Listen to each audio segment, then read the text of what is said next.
now we are going to talk about, as I was promising from the beginning of the training. Today we're going to focus on more advanced topics. So this is I think I said yesterday. If you're just getting started with Docker, today you can very much sit back, relax, and just pick up some useful information here and there, because this is much more advanced, and it's in any field, in any technology, whether it's Docker or anything else, it can be challenging to go from 0 to 100 in just a few days. So if you just got started with Docker, I expect that the advanced stuff that we're going to cover today might be a lot, but I hope that it will still give you an idea of what's happening behind the scenes. And later, if you keep using Docker and you grow in your container usage, etc., I hope that it's going to give you some ideas, some keywords, things that you will remember if one day you need to do something advanced. So that's the goal of what we do today. And conversely, if you already have some Docker experience, I hope that today you're going to learn a lot of really cool and interesting things. So first, BuildKit. BuildKit is a complete re-implementation of Docker build.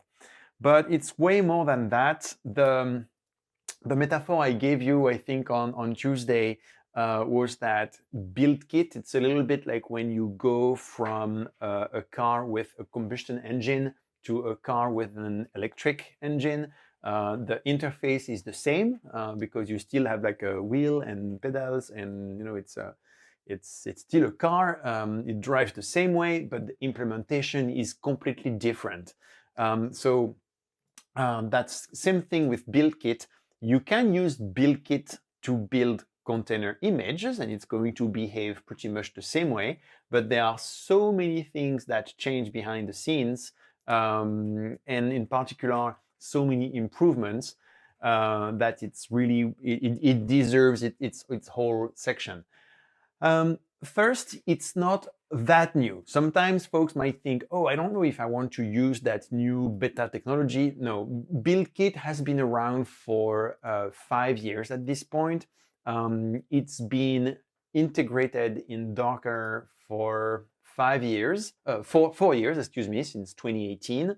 And last year, it was enabled by default on Docker Desktop. So what that means is that since 2018, you could use BuildKit if you opt in, if you set one unround variable, Docker BuildKit equal 1, then it enables BuildKit. And since 2021, I think it was March, April, something like that, so 1.5 years, BuildKit is now the default builder on Docker Desktop. It's completely compatible. It's even not exactly bug for bug compatible, but what I mean is that there are some improvements that that BuildKit could have done, and that it doesn't do by default, just to keep really close compatibility with the historical builder. A little bit like, if I stick to the electric car metaphor, a little bit like in electric cars, you put some electric cars have something so that the engine makes a noise, because electric cars are quieter, and so it can be dangerous, because if you're just walking around, you don't hear it, and you could have an accident. So some electric cars have something to make noise so that you can hear them, even though it's not strictly necessary. So same idea here. Another thing is that BuildKit is not just for container images. It's more like a generic execution backend. So a little bit like if you think about Makefiles, Makefiles like this now pretty old system that we've used to build C code, and then not just C code, but all kind of source code. Historically, Makefiles were designed to compile source code into binaries, but you can use them for pretty much anything you want. And BuildKit is similar in the sense that BuildKit lets you define a kind of dependency graph between tasks. So it's like I need, to cook my lasagna, I need to make the pasta, I need to make the red sauce, I need to make the white sauce, and I need to do the pesto, and also I start building this dependency graph, and then I can execute things in parallel. That's what BuildKit is about. And we can use it to build container images, but that's just one application. Examples of other systems using BuildKit are Earthly. It's earthly.dev, I think. Yep. So that's a CI/CD platform. And Dagger. So that's also related to CI/CD. So see how it's interesting, because Docker is about building container images. And at first, what we saw on Tuesday is that we had builds that were very linear. You take the Docker file and you have a bunch of instructions and you execute the instructions one by one. Now, when we saw multi-stage builds, we're like, okay, you take a first stage and then you have a second stage. Interesting. Now, think about it. Imagine that you have a Docker file with 20 stages. Okay, at first, maybe that sounds like ridiculous and excessive, but stay with me a minute. Imagine we have a Docker file with 20 stages. Why would we have to execute the 20 stages one at a time? Why can't we execute them in parallel? Well, the only moment when you have a strong dependency is when you copy something from one stage to another. If I'm like, hey, copy my dispatcher file from that stage, of course I need to have completed that stage when I do that. But otherwise, I could start all the stages in parallel, and just when you hit a copy instruction, at that point you have to wait for the other stage to complete. A little bit like I'm going back to my lasagna example. If I want to cook some lasagna, there is nothing that says that I have to do the things in a specific order. I can start working on the pesto and on the pasta simultaneously. And of course, at the end, when I want to mix everything together, I need everything to be ready, but I can prepare things separately if I want. Now, if you think that a Docker file with 20 or 30 stages is ridiculous, I'm going to show you an example which I believe is not ridiculous. Shpod. So that's my, I told you about Shpod a little bit earlier in the course. This is my Swiss Army knife of containers. So it's a container image that has a ton of tools integrated in it. We have all that, like curl and git and helm and the Docker CLI and compose and JQ and etc., etc., etc., etc. And if we take a look at the Docker file, let me make that a little bit bigger. Well, we have many stages. That's one stage, that's another, that's another, that's yet another, and one more stage, etc., etc. I think at this point we have something like 28 stages in that image. Why?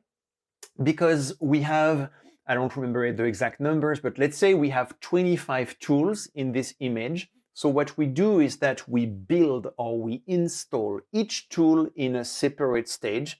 And then at the end, we put everything together, just like my lasagna dish. So that's the final stage where we're like, hey, copy all the previous, all the tools that we've built or downloaded before, put that in the final stage, add a little bit of customization, and that's it. So that's a good example. And if you compare linear execution with parallel execution, the difference is huge, because in one case you run each thing like one at a time. And a lot of these things are it's not CPU bound or whatever. It's just like downloading files. So it's faster if you can download multiple files in parallel. So in that case, parallel execution is going to be significantly faster. Okay. So what else? Multi-stage, parallel execution. BuildKit, it's not just about speed, performance, etc. There are many other examples where BuildKit is great. I'm going to show you another example. Okay, let's say I have this, and here I'm going to have a few files. So let's say for S in 110, 100, 1000, do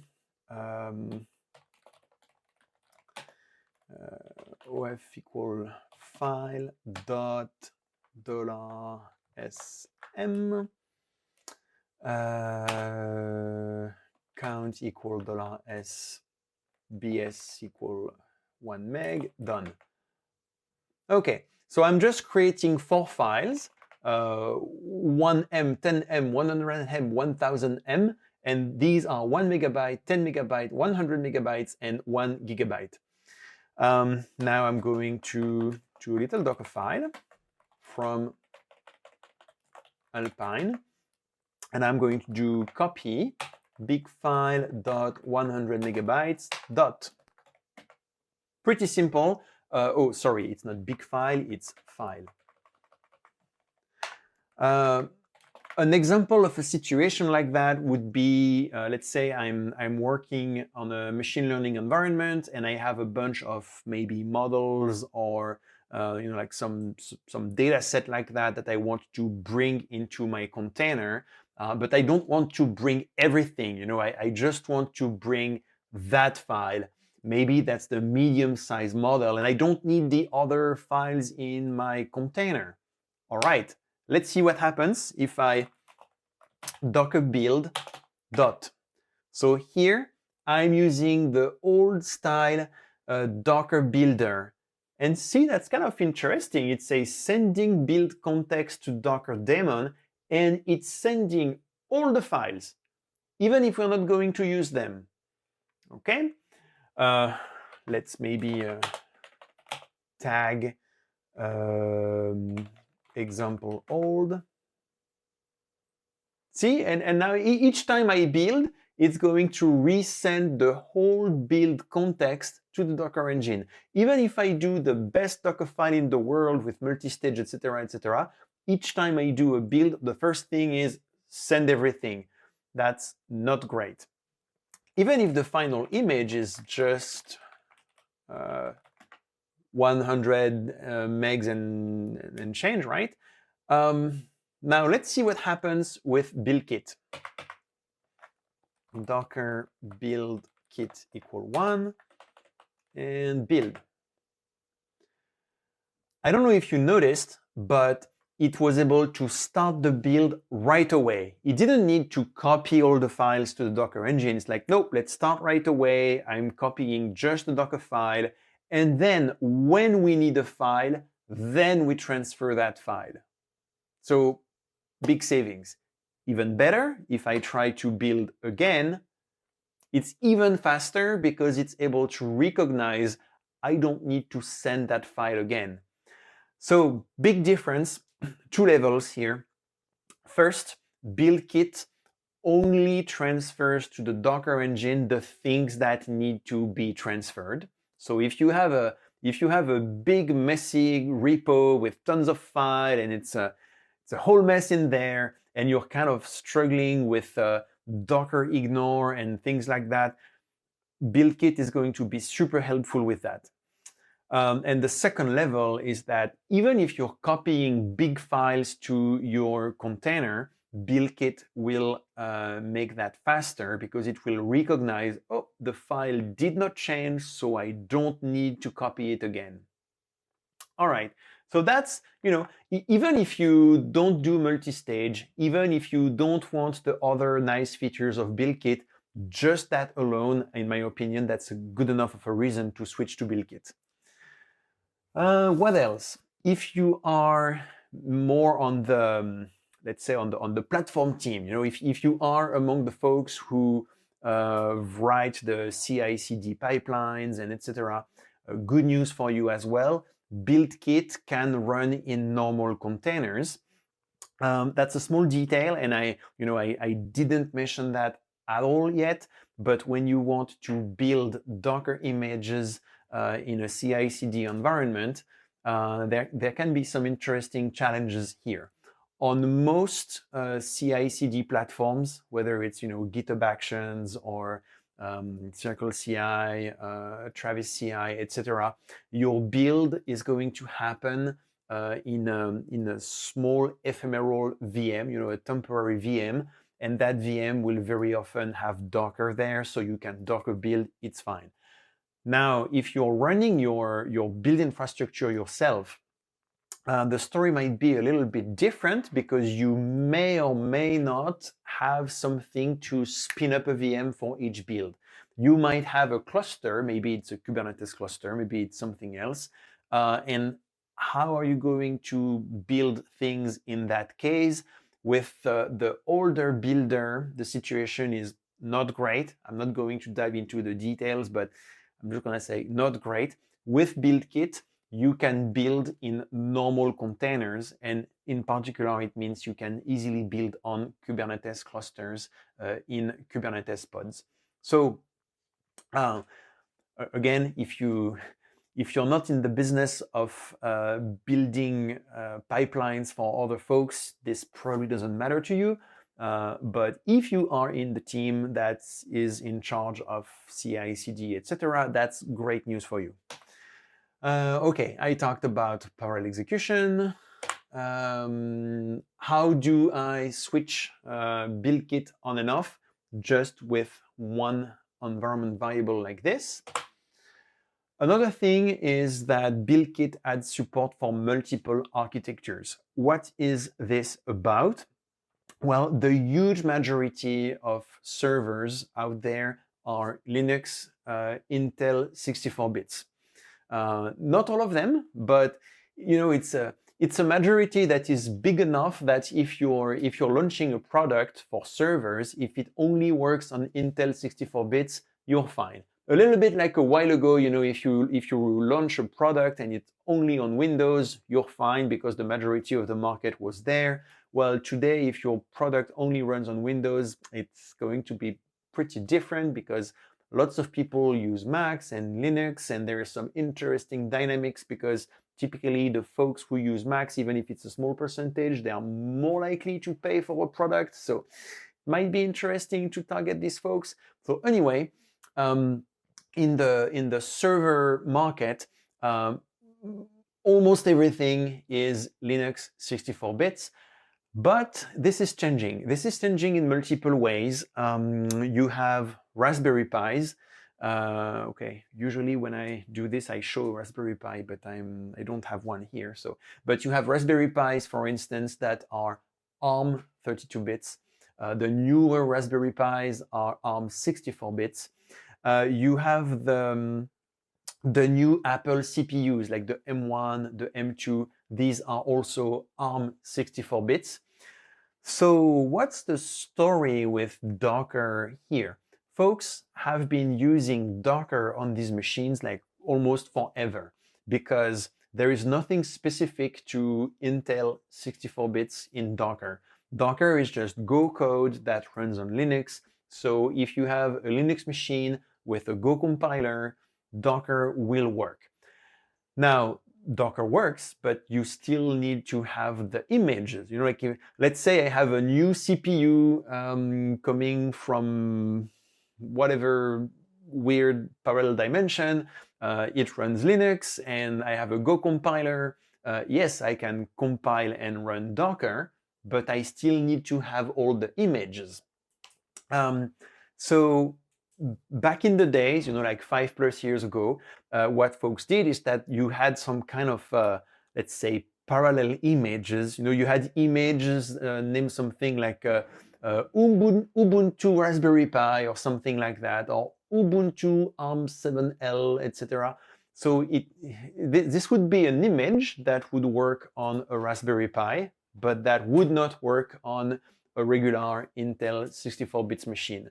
When you would try to run it, you would get something like invalid format or something like that. So eventually, Docker added support for multiple architectures, like in an official way, officially. And this works with something called image manifests. There are multiple names for that. Sometimes we talk about image manifest v2 schema 2. Sometimes we talk about just image manifest. Sometimes we talk about fat manifest. So the idea is pretty much the same for all these things. The idea is that when you have an image, instead of having like, okay, this is the Ubuntu image, now when you go to that Ubuntu image, in fact, it says, hold up, this is not directly the Ubuntu image. This is a kind of meta image that says, oh, I see you want Ubuntu. Well, we have Ubuntu for this and this and this and this architecture. Which one do you want? And that's what you see on the Docker Hub. If you go to, where was it? You can see these little stickers here, like these little tags indicating for which architectures that image is available. So that's a pretty nice and big list, right? Now if I go trying to find one that's okay, Mongo, for instance, you can see that the list is much smaller. We only have Intel 64 bits and ARM 64 bits and IBM mainframes, but we don't have ARM 32 bits, so no older Raspberry Pis, no PowerPC, etc. So BuildKit supports that. BuildKit helps us when we try to build images for multiple architectures. Let's do things in order. When is this relevant? So I talked about Raspberry Pis, I talked about Apple M1 and M2. You also have an increasing number of cloud providers giving you servers with ARM CPUs. So on Amazon, the keyword is Graviton. On Oracle Cloud, there is something called Ampere. Ampere? I don't know. And so these are ARM-based machines. So you might wonder, okay, why should I care about this? Well, because it's much cheaper. If your code can run on ARM, so that's a big if, can my code run on ARM? It depends. Sometimes you try and it just works. Sometimes you try and you realize, oh, I need this library, which itself is not available, etc. But if you can run your stuff on ARM, you can get savings of 20, 30, up to 50%, kind of depends. So why? Well, long story short, the ARM architecture is not encumbered with all the compatibility layers of the Intel architecture. There was a short explanation. It's a little bit off topic with containers, but I found it really interesting to really understand, because maybe you've seen like a few years ago when Apple released their M1 CPU, lots of people were wondering like, how is it possible? It's the first CPU that they make in that category, and it seems to be really like great, kind of really fighting, how do you say, toe-to-toe or head-to-head or something with Intel CPUs, even though Intel has been making CPUs for decades. So how is this possible? One part of the explanation is that what the CPU does is executing a bunch of instructions. So you have all these instructions coming right here, and Intel instructions, after years and years and years, you have a kind of big batch of very different instructions of different length. So when you have all the instructions coming up, One thing that the CPU needs to do is to kind of see, some instructions could be 4 bytes, some would be 8 bytes, some would be maybe 12 or 16. So instructions of different lengths. So you need to kind of read that and get these instructions and understand what they mean. While on ARM architectures, all the instructions are the same length. So you can kind of take your long stream of instructions and you can just slice in chunks of a fixed and well-known size. And that simplifies a lot what the CPU needs to do, especially in terms of branch prediction, for instance. One thing that makes CPU go fast is that when you have a test, like if this variable is bigger than this, go this way, otherwise go that way. So one thing that CPUs do to try and go faster is try and predict what's going to happen. And if you predict correctly, then you kind of, you have a few steps ahead. And so that's easier to do, easier to implement on ARM architectures. At the end of the day, it doesn't mean that the ARM CPUs are faster. If you compare Intel CPUs, ARM CPUs, it's pretty much in the same ballpark. However, the complexity of the CPU and the energy usage of the CPU is going to be significantly lower on ARM. That's why a Raspberry Pi uses so little energy that you can run it on a USB power bank. That's why lots of people with the Apple M1 machines were like, wow, this is great. That machine is super silent because the fans don't turn on, because it doesn't get hot. The CPU is simpler, so that less transistors, less energy usage, so less heat, so no fans blowing all the time, sounding like you have a 747 taking off right next to you on your desk. So that translates to lower energy usage, and in a data center, the number one cost is energy. Of course, building a data center is complicated and expensive, and you need a lot of equipment, etc. But your ongoing costs are mostly energy, electricity for the computers, electricity for cooling. So when you have CPUs that use less energy, you have CPUs that are cheaper to operate. And when you are a cloud provider, you can charge your customers less. Long story short, there's going to be, I think, prediction. The future will tell us if it's right or wrong, but prediction is that we're going to see more and more folks moving workloads to ARM CPUs because it's going to be cheaper. So that's why it could be interesting for you to start looking into that. I'm not saying drop everything you're doing and start learning about these CPUs and architecture builds, etc. No, but I would say if you're working in an organization that spends a lot on compute, like if your cloud bills with Amazon or whichever cloud provider are pretty high, then probably at some point, someone, maybe you, maybe someone else in the organization, is going to realize, hey, we're currently giving $1 million or whatever every month to Amazon for the servers. And if we use that ARM thing, we could save maybe 100 or 200,000 every month. So maybe we should look into that. All right, so that's why we care about this today. How does BuildKit help us? So it's a lot of little features and little details that kind of all come together. So first we have a plugin called Buildix.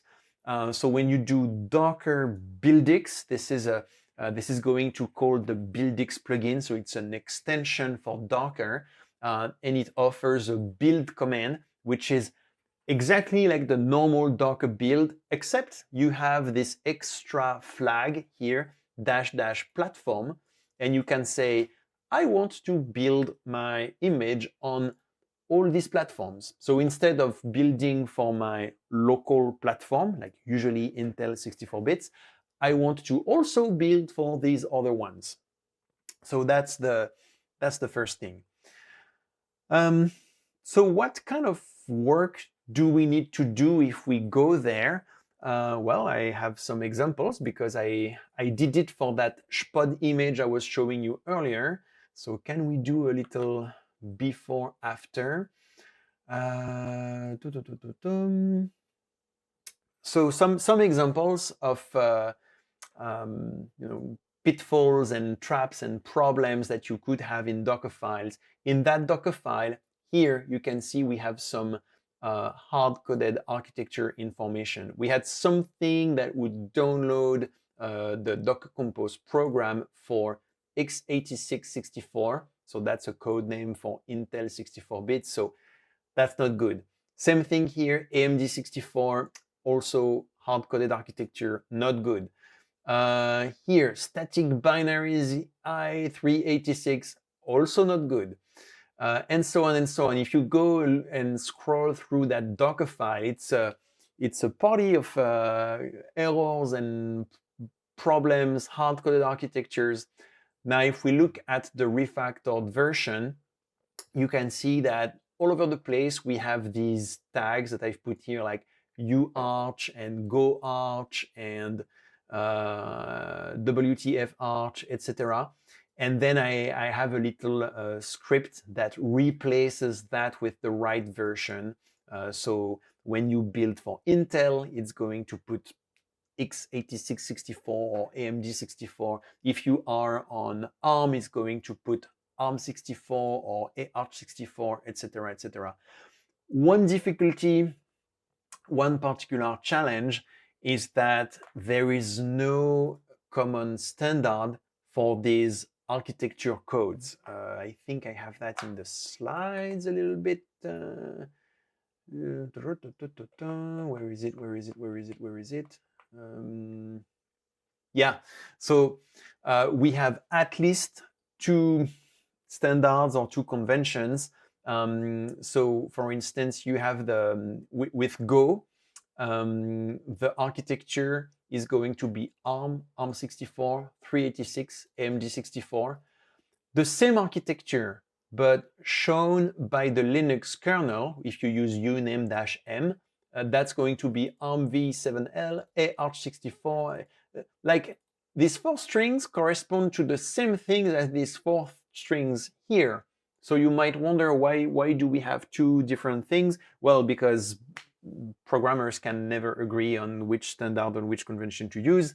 So that's the situation. And so what that means is that sometimes if you want, let's say you have a you have one of these new Macs with the Apple CPUs and you want to download your program, sometimes it will the program will show up as ARM64 and sometimes as AArch64.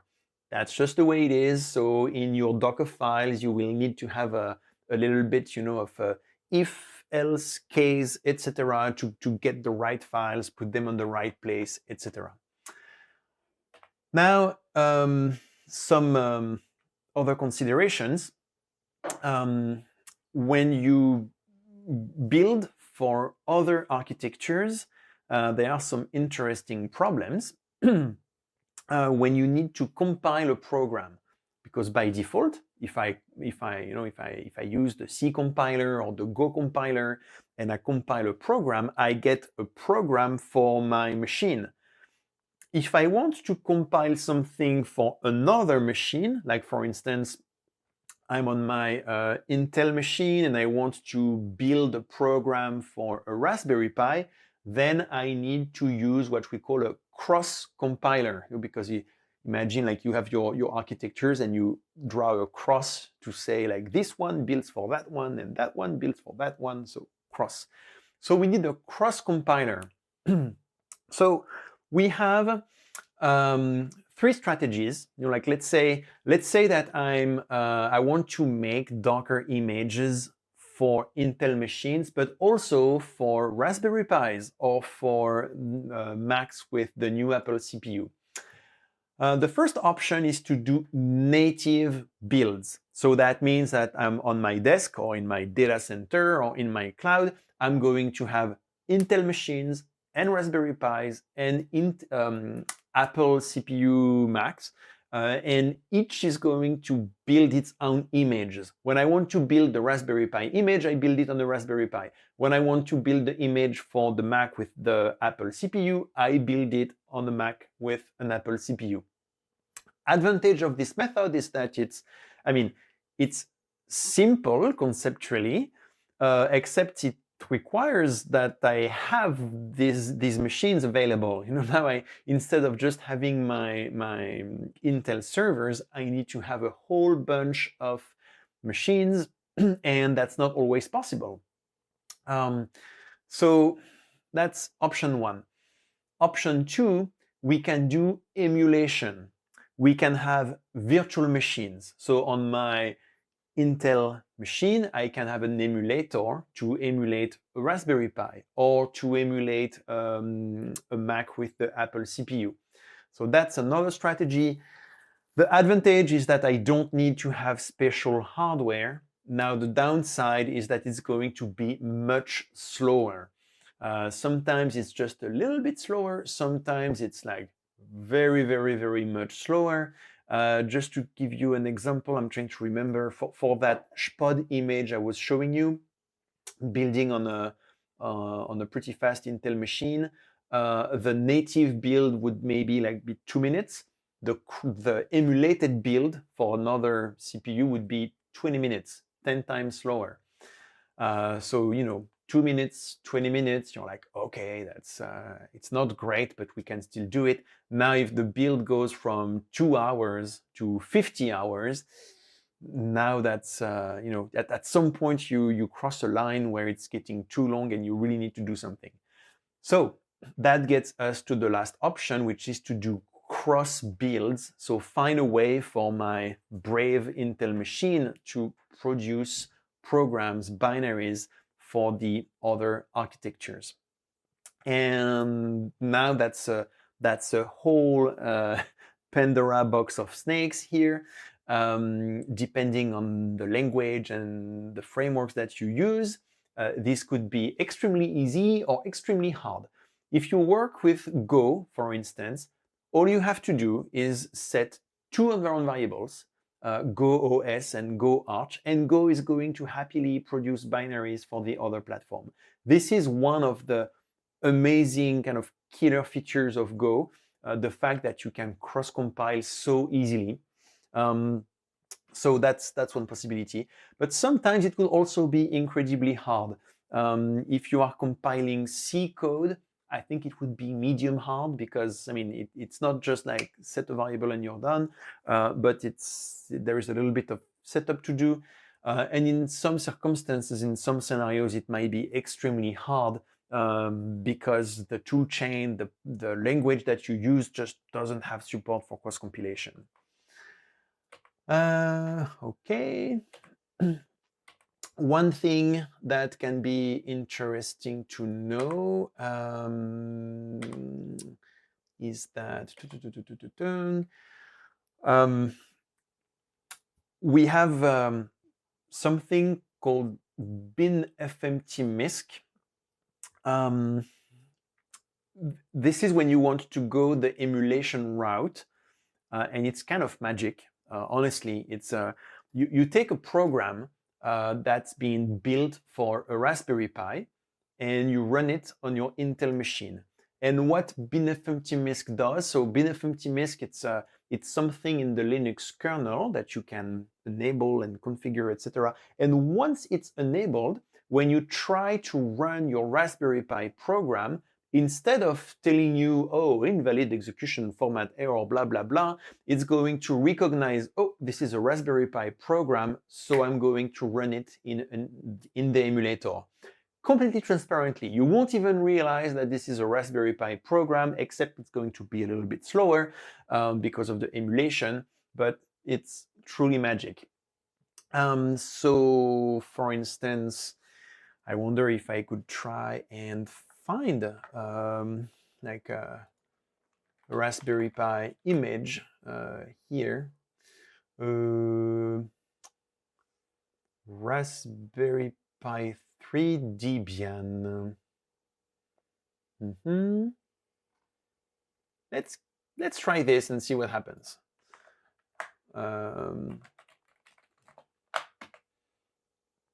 Okay, so this is downloading this image. So I expect that this is going to give me an error because I expect that this is actually, yep, this is actually a Raspberry Pi image. So first I get a warning. It say, hey, this is an image for ARM v7, and you are on AMD 64, and then we get exec format error. Okay, so now we're going to enable that emulation thing. So I'm going to run this command here. So what is this doing? This is an image that will install and configure automatically this whole emulation framework. And to do that, I need a special flag here, -- privileged. I think it's the first time this week that I'm using the -- privileged flag. -- privileged means I want this container to have all permissions on the machine. Very dangerous. Do not do that except in some very specific scenarios, because when you do that, you remove all the safeties, all the security, all the isolation, and so this container can do absolutely whatever it wants on the machine. In that case, I precisely need to do that because I want this container to be able to configure the emulation thing in my Linux kernel.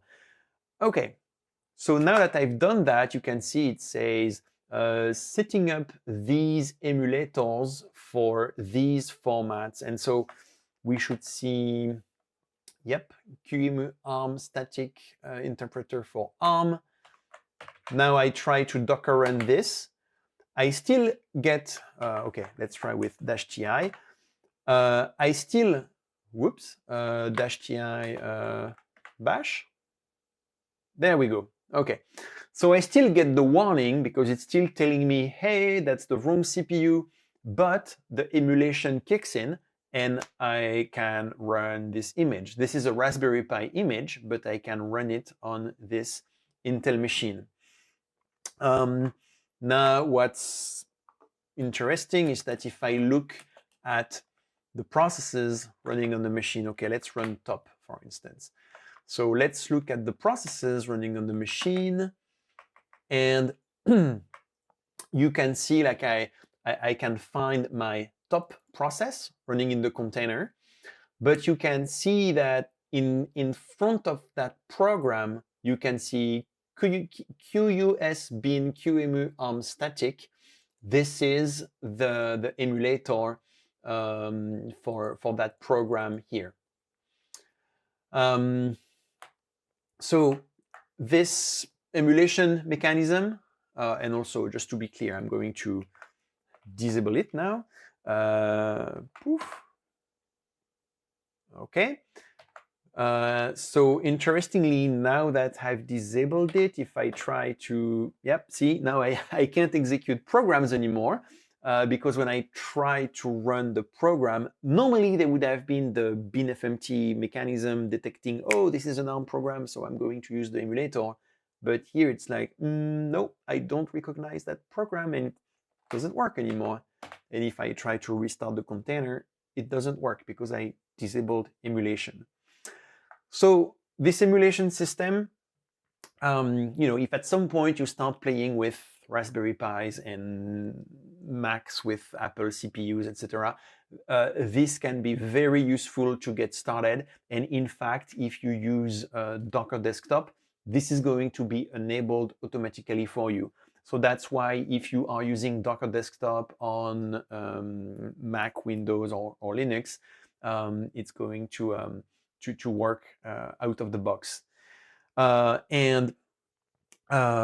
This also works the other way around. Excellent question. Can we use this on ARM to execute AMD 64 programs? Yes. That's why If you look at documentations, demos, tutorials, you might see another image called QEMU something something. I'm using this one instead because this one has support for multiple architectures. And let me quickly think, do I have an ARM machine available at the moment? No, so I can't show you that the other way around. But if we had, it would work. In fact, if you use a Mac with an Apple CPU, it's going to run Docker on ARM 64 bits. And so when you run Intel containers, it's going to use that emulation layer. So yep, it works in all possible ways. Okay.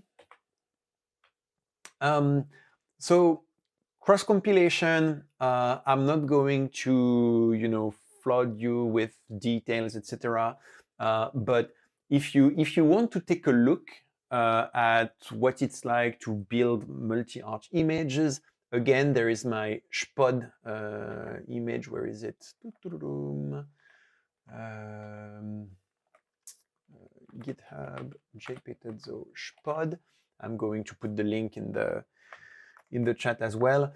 I'm not saying that this is the best multi-arch image or whatever, but it's I think it's a pretty good example of, okay, how do we build an image that has a bunch of tools coming from different places and have that image available on a bunch of different platforms. Another thing that can be really useful, XX, or maybe we should say cross, I don't know, I should add Tony how he pronounces it. Tony Stiggy is a maintainer in the open source team at Docker. I mean, I think he still is, I didn't check, maybe he changed job, but I think he still is. And he worked a lot on all that, and that tool, XX, extremely useful when you want to install packages in cross environment. So you can do some apt-get install or apk add, etc. And it's going to do the right thing. If you are on Intel, it's going to get the ARM packages, etc. So again, if you need to build images cross-platform, definitely have a look at this. It's great. That's also a little example with BuildKit. When you do a from, you can put a -- platform to indicate I want to get an image from that particular platform. So what this is doing here, example, I'm going to call that Babel, Docker file, whoops, Docker file, Docker build kit, okay, Docker build.-t Babel. So this is building an image with BusyBox from Intel 64 bits, ARM 64 bits, ARM 32 bits, Intel 32 bits. And then we try to run that image and we see what happens. And when we do that, you can see that the BusyBox AMD 64 works. The one for IA32, that's Intel 32 bits, works as well because of binary compatibility. However, the ARM versions don't work.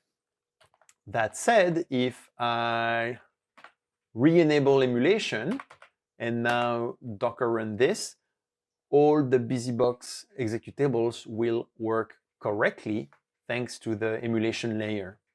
So this, it's a kind of multi-architecture hello world to try to run a program with different architectures and see what works and what doesn't. Warning, if you build images from multiple architectures, make sure that you try to run them on the real thing. It happened to me multiple times that I thought I had built an image for Raspberry Pis, but in fact, I hadn't. And I did not realize it until I tried to run on a real Raspberry Pi. Because at first, you build your image and you try it on an Intel machine. And in my case, I don't remember the exact root cause of that mistake, but basically in my image, I had a mix of ARM binaries, so for the Raspberry Pi, but I also accidentally had used Intel binaries. But if I try that on an Intel machine, I won't realize it. Now, if I try on the Raspberry Pi, it doesn't work. It's a little bit like if let's say that you speak English and now you're learning French and you're wondering if you speak good French, but you practice with folks in Quebec where everybody is basically fully bilingual. So if you mix English and French and you speak with someone in Montreal, they're going to understand you perfectly fine. Now, if you mix English and French but talk to someone that only speaks French or only speaks English, they're probably not going to understand as well. So that's why when you build multi-architecture images, strong recommendation, try them on the real thing, on the real platform, without emulation, to make sure that you didn't accidentally leave some wrong binaries in there. All right. So good question. Am I saying that we can't trust the emulated builds? No, let me rephrase that. I'm saying that we can't test the emulator for testing. Like if I build, let's say I build images for Raspberry Pi. Back then, what I had done is that I had tried the image. Of course, I had tried on my PC, and I used file because file is going to tell you. So if I do Babel sh, do I have file? Yes. So I can do file like this. So see, file tells you what kind of program you're dealing with. So it says, hey, x86-64, Intel 386, ARM, etc., etc. So when I had checked my image, I had used file on a few of the executables, and I had seen like ARM, blah blah blah, and so I had concluded, yes, good job, I made a Raspberry Pi image. And then when I tried to run on the Raspberry Pi, some programs worked and some didn't because I accidentally had included a few Intel programs.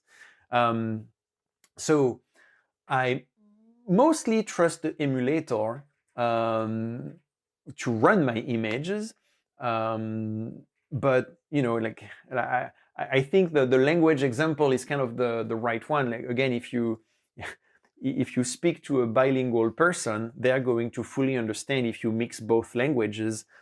So if you want to check that you're actually speaking French or English, you need to speak to a French listener or to an English listener. And if they understand you, then okay, then you're speaking the language. That's the idea here. Okay, well, that's what I wanted to tell you about BuildKit. When we get back, we are going to talk about advanced networking concepts, deep dive into the container engine, and a small introduction to orchestration.